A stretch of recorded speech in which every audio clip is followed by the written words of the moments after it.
bia hay cái này pha pi khâu tắc tắc cái này pha pi tục nạc ở ruộng chỗ phô cần ngay lâu cha se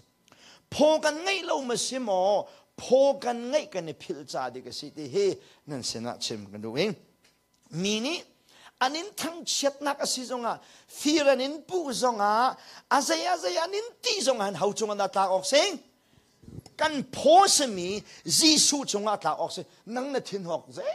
mà nằm lòng hậu đã thiên học se Giêsu tu khá đủ sẽ là thiên vô hồng sẽ lo Giêsu tu ni sĩ ốc sẽ là vật gì na sẽ tay rùi chăm ốc sẽ là mà Giêsu này tay rùi vật chăm nang khá đai tay nông bèn đinh dễ bùi đinh sẽ lo mi rọc phần là nín tí dòng sẽ là hậu khá đàn so na phô sẽ mi chung à đã lạc nang mà chung à đã lâu chứ mi hi bê ta cái thiang lo na thiết eo ông câu rem cái này cái thiên hun lâu nạc sao ngay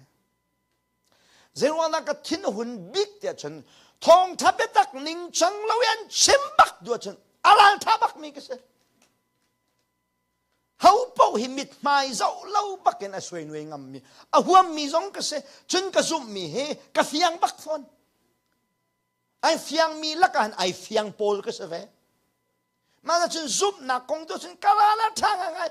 giống cái khéo lem lâu bắt thiền bia sĩ câu cha nào giống cái khéo hậu giống cái cần khéo thằng nào lâu pulpit giống cái col bắc lâu bồi bê bia ruộng chân các khéo bắc lâu bắt thiền bia cái môn hình unao na timi he man bắc lâu he Bible mà chân bê tí câu chuyện tia đột nạc thế căn correct bắc câu là